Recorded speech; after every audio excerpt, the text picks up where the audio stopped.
Hi, I'm Mollye Barrows, and I've been reporting on some of the saltier stories that surface in Northwest Florida for more than 20 years now. Welcome to my investigative series, Gulf Coast Confidential. This story is literally a chapter out of a book I'm writing about a gruesome murder case where a 17-year-old boy killed his mother. In researching this case, I found some investigative reports that reveal to me some very concerning behavior when it comes to the safety of children in public schools. This story also gives some important background on the murder of a popular middle school science teacher by her own son. Here's Confessions in the Fieldhouse.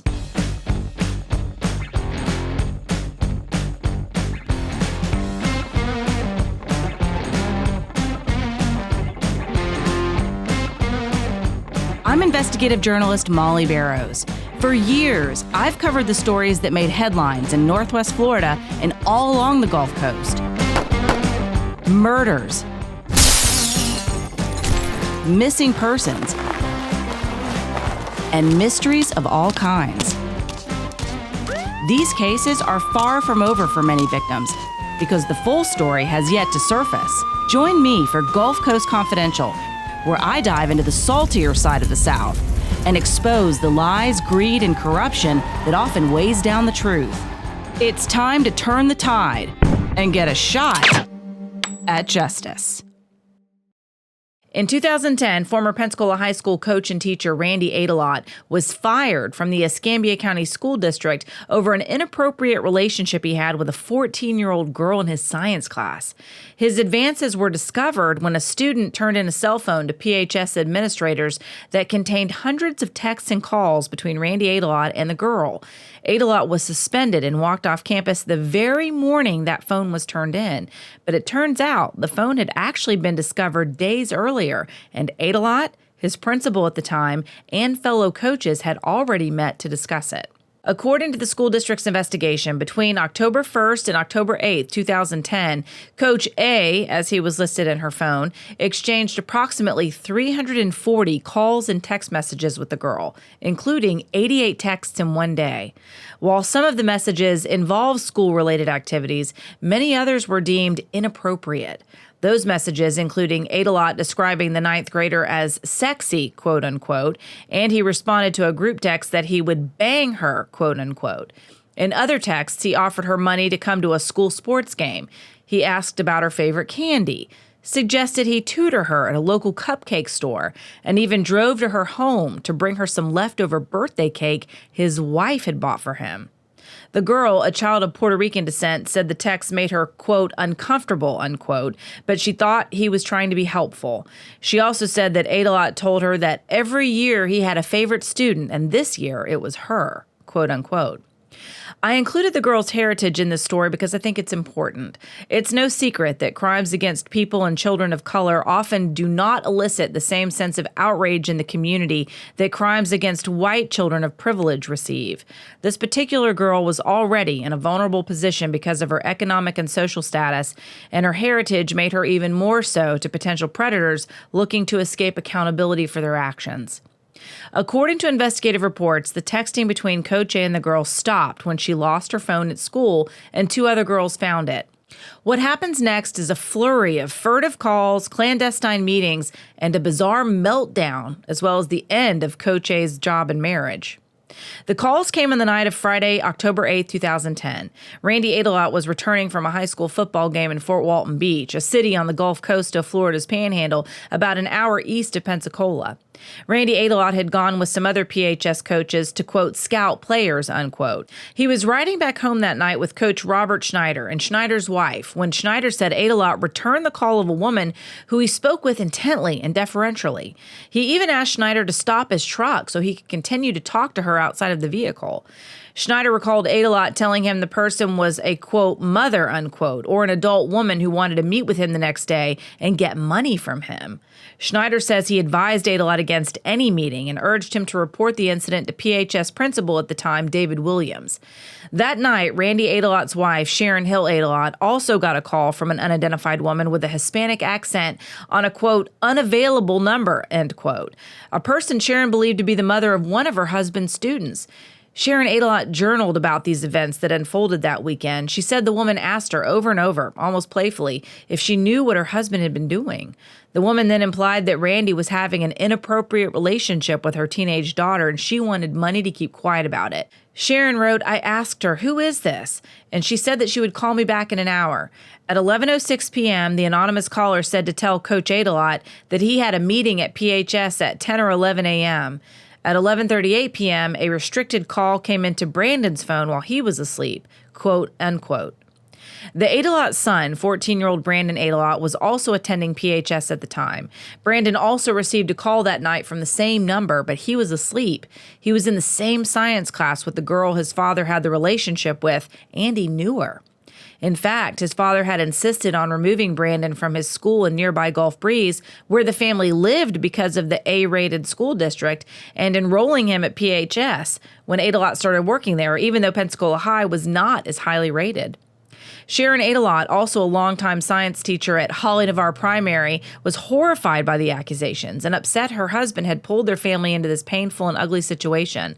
Her longtime friend and principal, Joey DeStefano, remembers Sharon calling her that night, crying uncontrollably. DeStefano said, quote, "She was so hysterical, I couldn't understand what was happening. I kept saying, 'Is it Brandon or Biz?' because I felt certain it had to be one of her kids because she was so hysterical. I've never heard her that way. If I didn't know it was her, I would have never been able to recognize her voice. I felt so helpless," unquote. Instead of coming home that night, Randy Adelot went out drinking with some of the other coaches. After the calls, Sharon checked the couple's joint bank account online to see where Randy was using his debit card. She saw that he went to 2 different nightclubs in downtown Pensacola, including an after-hours bottle club popular with teenagers and young adults. According to Sharon Adelot, Randy stayed out until 4:30 the following morning. She testified in court later that he came home drunk, smelling of alcohol, and still wearing his PHS coaching shirt from the day before. According to reports, Randy Adelot was at the bars with 2 other PHS coaches, Gary Coward and Dale Brewer. Coward is now an assistant football coach at Escambia High School, and Brewer also still works for the Escambia School District. Neither teacher has returned my request for comment about their interactions with Randy Adelot. When her husband did finally come home, Sharon was dressed and waiting for him. She asked him why she was getting calls from a strange woman in the middle of the night, and why was he out so late, especially when she was home sick and needed help with the kids. Sharon wrote in her journal, "He just said, 'I don't know, I am stupid,' as he held his head in his hands and rocked to and fro. I was crying and upset and went to lie on the couch. He then got up from the table and went into our bedroom to go to bed. He slept until 10:30 in the morning when I woke him up to go to Biz's soccer game," quote unquote. Sharon Adelot's sister, Pam Hill, remembers Sharon bringing the kids to her house early that morning while Randy was still sleeping. She said Sharon was crying and devastated over what was happening. Hill said Sharon told her the woman caller inferred that Randy had inappropriate contact with her daughter and she had asked for $100 to keep quiet or that she would report him to authorities. Hill said, quote, "Sharon told the woman, 'Do not call me. I'll report him myself if that happened,' unquote." According to investigative reports and witness statements, Randy spent the rest of the weekend trying to keep a lid on the situation. Coach Robert Schneider told the school district investigator Randy called him Saturday and said he was planning to meet the woman who had the girl's cell phone that day. Although Randy initially denied that he offered money for the phone, he later testified that he had arranged to meet the caller on Saturday, October 9th, and pay her for the cell phone. He admitted he wanted it back for damage control, quote unquote, so nobody else would know about his relationship with the young girl. Schneider told the school district investigator he again warned Adelot against that meeting and told him to report the incident to Principal Williams. Randy told him he was, quote, "considering harming himself," unquote. And Schneider said that after they hung up, he called Coach Mike Bennett, then Pensacola High School's head football coach, and told him what was going on with Coach A. Phone records show there were many calls between Schneider and Adelot over that weekend. Schneider, now college prep executive principal and athletic director at Lighthouse Private Christian Academy, refused to comment on the case. Pam Hill said about their actions, quote, "They started huddling up and covering it up from the beginning.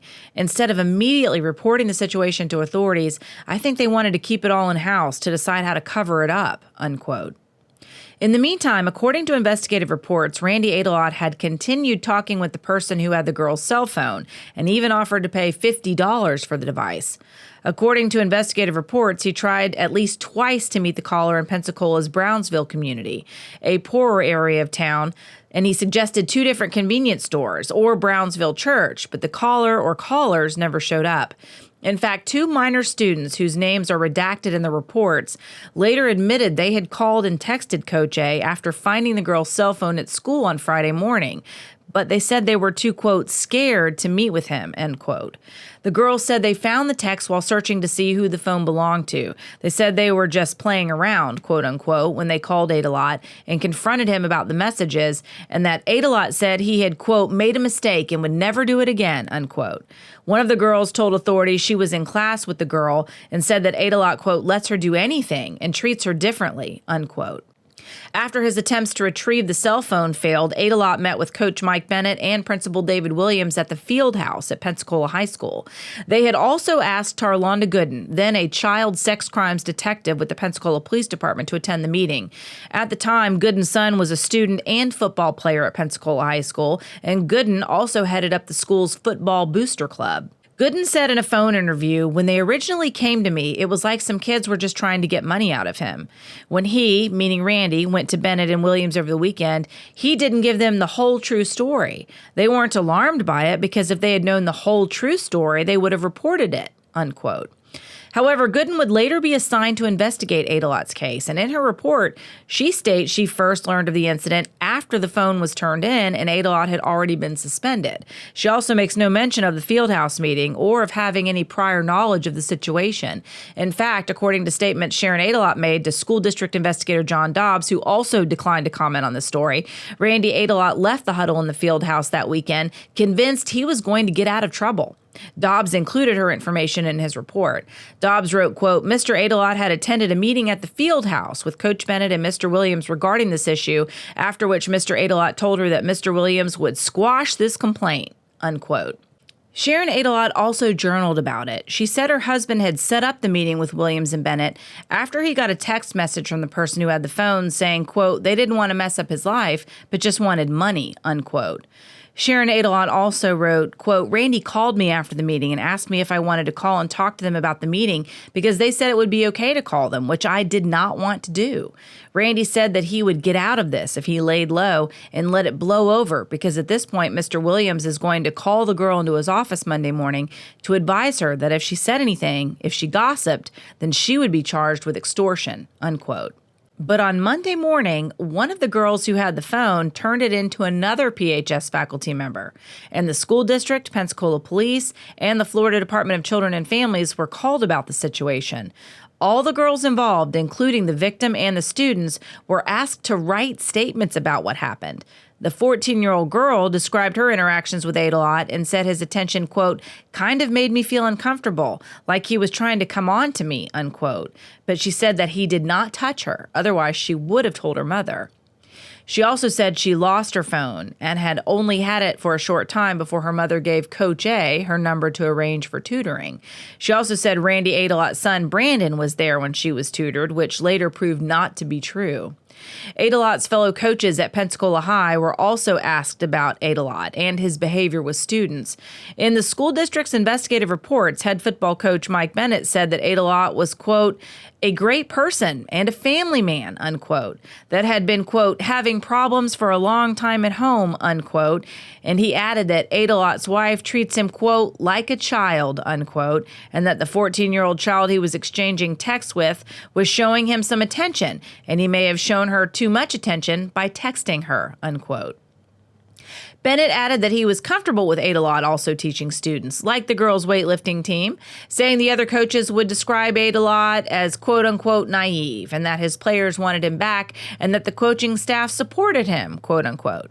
In the report, Bennett also said that whenever Adelot tutored students, his son Brandon was, quote, present in the classroom, unquote. But again, that turned out not to be true. In the report, the head coach also focused instead on what he called the, quote, extortion, unquote, attempt by the caller to get money from Adelot in exchange for the girl's phone. Randy Adelot eventually admitted to school administrators that he did send those texts and that his actions were wrong, quote unquote. He told them it was a one-time occurrence in his 22-year teaching career, a career that included 14 different teaching and coaching positions at as many different schools throughout Escambia and Santa Rosa counties in Florida, as well as Alabama.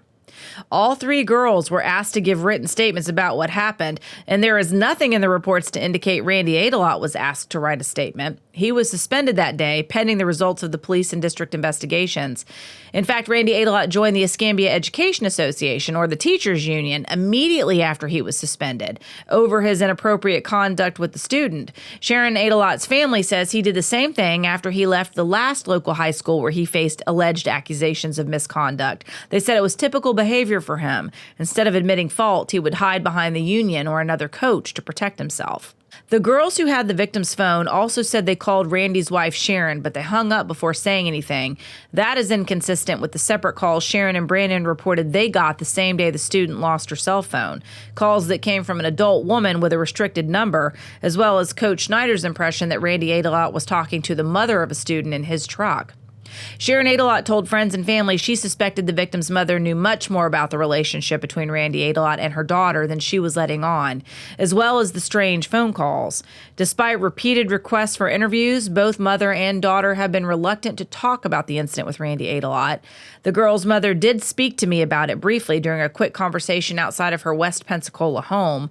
The mother said she remembered Randy Adelot coming by her house to drop off cake to her daughter, and that what he was trying to do was quote-unquote not right, although she told police at the time she didn't have a problem with it. The student Randy Adelot targeted for an inappropriate relationship was suspended from Pensacola High School, and in the years since, court records show she and her mother have struggled with drugs and have been in and out of jail on various charges.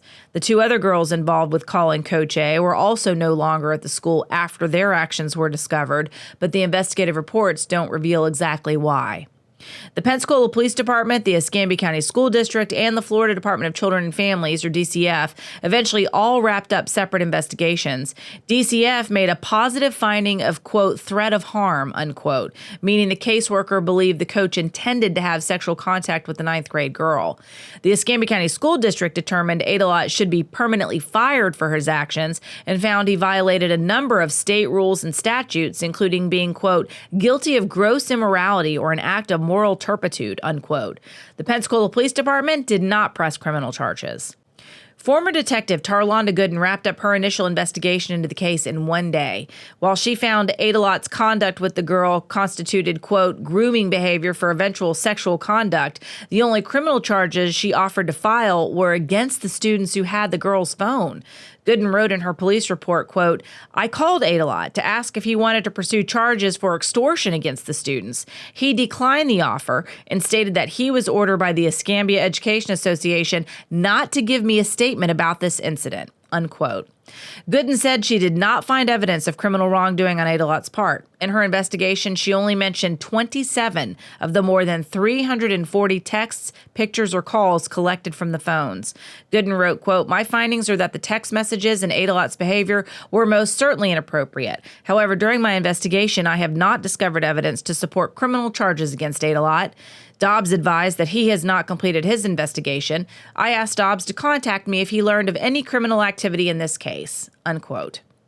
Sharon's sister, Pam Hill, is deeply disappointed in the way the criminal investigation was handled, like her sister was at the time. In Sharon Adelot's notes about Detective Gooden, she also wrote the word, quote-unquote, complaint, and the name of the internal affairs investigator for the police department, but there is no complaint on file. Hill believes her sister didn't follow up on a complaint because she was facing so many battles on several fronts at that point in her life. Hill said, quote, I want to know why Randy didn't get charged and why they bullied and vigorously tried to pursue charges against the children who found the phone. I want to know why Tarlonda Gooden didn't recuse herself. And I want to know why, since so many educators, administrators, and people in positions of authority who knew this girl Randy was trying to get with did not have a parent operating in her best interest, why didn't they protect her? They should look out for her double. It scares me to death, she said, unquote. Gooden's supervisor at the time, Pensacola Police Captain Kristen Brown, signed off on Tarlonda Gooden's report, as is routine with most police reports. I followed up with Brown about those discrepancies. The case is now almost 12 years old, and Brown reviewed the report to refresh her memory. She was surprised to learn Gooden had only included 27 of the more than 340 exchanges the teacher had with the student, and she had not been aware that the detective had met with school administrators about the case before she was even assigned to it. Captain Brown said in a phone interview, quote, "In her report, the only time she addresses anything criminal is when she asks Randy if he wants to press charges for blackmail. That's obviously the main point of the report. However, she does go into the text messaging. As I'm reading this report again, would today there be more of an investigation? Probably 100%. The laws have become stricter regarding texting and texting a minor. The parents, even if they don't want to press charges, the school board is so much more involved now, and the school board would have pressed charges," unquote. However, Brown said it's unlikely Adelot would have faced criminal charges even with the additional evidence because the coach did not openly solicit the 14-year-old, although Captain Brown pointed out his behavior was on the cusp and would have likely been referred to a federal task force like Internet Crimes Against Children, investigators who monitor and surveil people who exhibit suspicious behavior over the long term. Brown said he would have qualified for that level of review because his behavior was dangerous and the effect of committing child crimes sexually. Do I believe he was totally what we call in the pedophile world grooming? 100%. I think if he was given the opportunity or the alone time with the teenager, for sure. He definitely was exhibiting that intent in these texts. It's the solicitation that is going to make it criminal behavior. You know, like send me a naked picture kind of a deal, or if he sent a picture like that. However, I didn't realize there were more than 27 texts, and the school board, they were doing their own investigation too, and they were supposed to reach back out to Tarlonda if anything else further came up. If the school board found these, then why didn't they reach out to us? If they were still along the same lines of where he's not soliciting her, it's still really shady, but it wasn't criminal back then in 2010, quote unquote. Captain Brown was also unaware Gooden had met with PHS administrators before the accusations against Adelot were reported. She said that should have been reported, but it's likely Gooden would have remained on the case regardless of her connection to them, because at that time, Gooden was one of the only detectives in the small department who was specially trained to investigate sex crimes against women and children. During her career at the Pensacola Police Department, Gooden was accused of misusing her position in other cases, unrelated to the Adelot case. She resigned in 2012 after an internal affairs investigation revealed that she improperly used her position on the force to influence investigations involving her friends and family.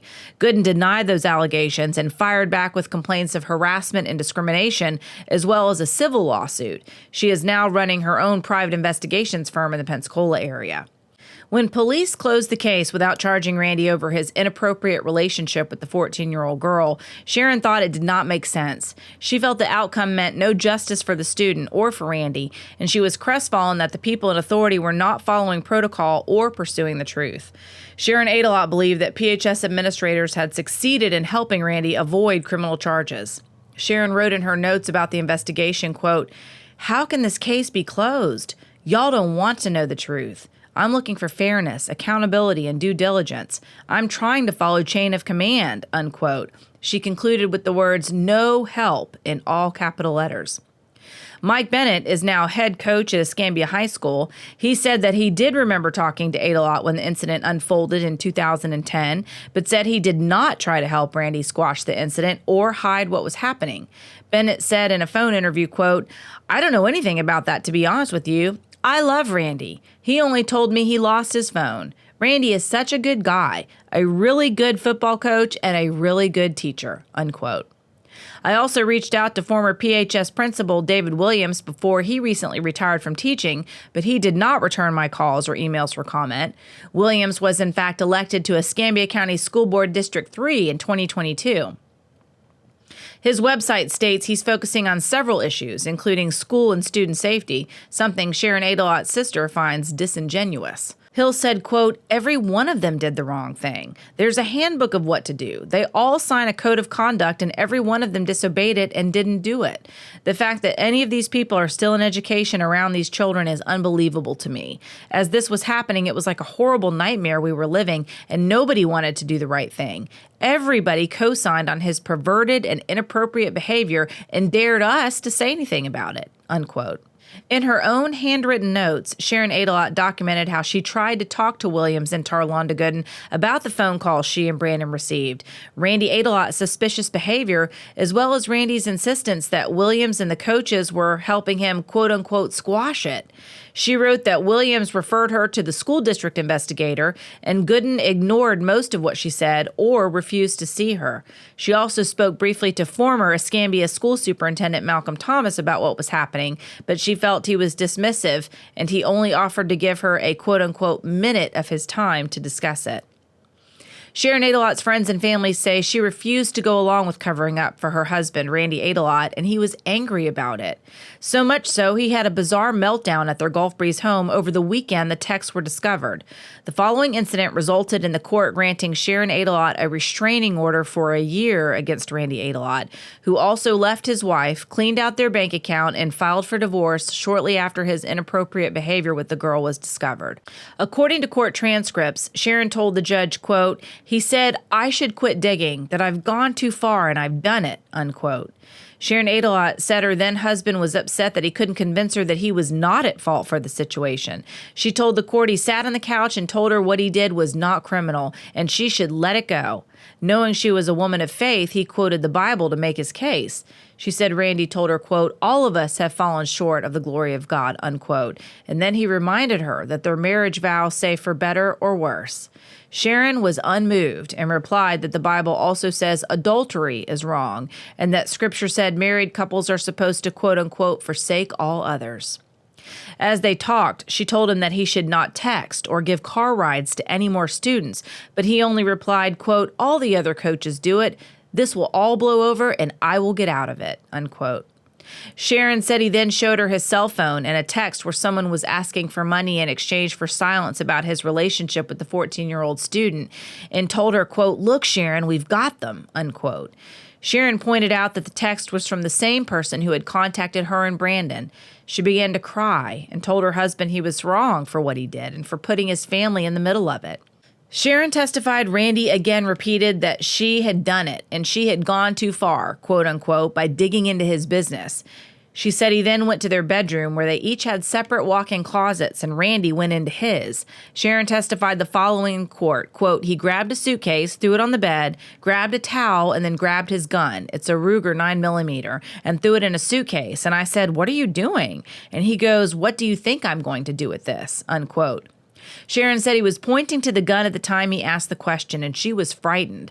When he went back into his closet, she quickly removed the weapon from the suitcase and hid it in one of her dresser drawers. She replaced the gun box with a box of candy and wrapped the towel around it so Randy wouldn't immediately realize she'd taken the weapon. Thinking of her children in their rooms and her own safety, Sharon testified she was scared. Sharon told the court, quote, "He had a Ruger gun that had ammunition in it. It was loaded. It was in the case, and that's when he asked me if I knew what he was going to do with that. He had it in his hand and was looking toward me," unquote. Randy Adelot testified, quote, "I was just upset and mad with myself for what I had done and for what I had done to my family. I realized that I had done some things that were wrong, but at no time was I ever planning on doing any harm to my wife or children," unquote. Sharon said he then went back into his walk-in closet and began punching holes in the wall. She said, quote, "He punched a hole in the front wall and then he punched a hole in the side wall. Then he got on the floor and was banging his head back up against that wall where he punched the first hole and, just rocking and banging his head. And then he rolled on the floor after that crying," unquote. Sharon said Randy Adelot eventually got up, and when he got ready to leave, he said, quote, "I told you I was sorry. I made it right with God, and that's all that matters," unquote. 3 years after the sexting incident ended Randy Adelot's career and marriage, worse was in store for the mother of his children. On Christmas Eve 2013, Brandon Adelot had a psychotic break and brutally butchered his mother in the doorway of her home in an unprovoked attack.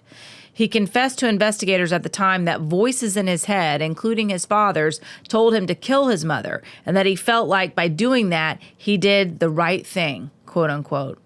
Sharon's family believes the trauma over what happened with Randy Adelot and their family in 2010 played a part in Brandon's demise, and if authorities had done their jobs properly at the time, Sharon Hill Adelot would still be alive. Hill said, quote, "I think Sharon would still be alive because Brandon would not have been influenced by somebody like Randy with his character, someone that just lays low and blames and hides when they get caught doing something wrong. An honorable man might have made a difference in Brandon's life. Every child needs to be taught right from wrong, and I don't think Brandon had that example in his father," unquote. Well, thank you for joining me for Confessions in the Fieldhouse on Gulf Coast Confidential. There is so much more to unpack about the killing of Sharon Adelot. For more on what has happened with Brandon Adelot since he killed his mother, be sure to check out the episode called Murder and Madness on Gulf Coast Confidential. Sharon Adelot's sister, Pam Hill, and I also dig into the issues behind Sharon's death as well as other crimes on another podcast called Better Said Than Dead. You can find both Better Said Than Dead and Gulf Coast Confidential on Spotify and YouTube.